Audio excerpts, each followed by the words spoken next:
শুভ ষষ্ঠী সবাইকে। কেমন আছো সবাই? আশা করছি সবাই ভালো আছো। আর আমাদের এই যে ঠাকুরটা চলে এসেছে, এদের হাতে কিন্তু এবার অস্ত্রগুলো দিয়ে সাজানো হবে। আর এই মুহূর্তটা না দেখতে খুব সুন্দর লাগে, সারা বছর অপেক্ষা করে থাকি, কারণ এরকম হয়তো কোথাও খুব একটা হয় না, প্যান্ডেলে ঠাকুর নিয়ে আসা হয়, কারণ অস্ত্র দিয়ে নিয়ে আসা হয় না, গাছগাছালি বাদে গাড়ির উপরে আসে ওই জন্য। তো এখানে এসে সাজায়, সেই সাজটা দেখতে না খুব সুন্দর লাগে। আমরা অনেকজন মিলে অপেক্ষা করি যে শিল্পী এসে ঠাকুরকে সাজাবে, সেইটা আমরা নিজের চোখে দেখব। আর এক পাশে কিন্তু আমাদের ষষ্ঠী পুজো হচ্ছে। এই সময়টা হলো সবথেকে সুন্দর একটা সময়, কারণ এক পাশে হয় মায়ের পূজা, যেটা হয় বেলতলায় পুজো বলে, সেই বেলগাছের ডাল এনে কিন্তু আমরা প্যান্ডেলের মধ্যেই পুজো করি। আর এক পাশে হয় মায়ের হাতে অস্ত্র দেওয়া। এই যে কি দৃশ্য, কি সুন্দর মানে লাগে এই জিনিসটা দেখতে, যার জন্য কিন্তু আমরা প্রচুর লোক ওয়েট করে থাকি এই জিনিসটা দেখবো বলে। আর সবথেকে সুন্দর মুহূর্ত হলো মায়েকে সাজানো, নিজের চোখে দেখা। যাই ষষ্ঠীর সন্ধ্যাবেলা কিন্তু ষষ্ঠী পুজো শেষ হয়ে গেছে।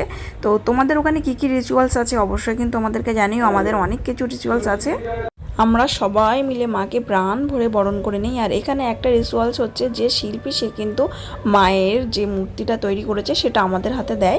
যাই হোক, এরকম কোনো রিচুয়ালস তোমাদের ওখানে আছে কিনা তোমরা বলো, যারা যারা যেখানে জানো, যারা পুজো করো। তো আজকে ভিডিওটার বেশি বড় করছি না, ছোট্ট একটা সিম্পল ভিডিও তোমাদেরকে দেখালাম। তো কেমন লাগলো অবশ্যই কমেন্টে জানিও। দেখা হবে নেক্সট কোনো ব্লগে। So by.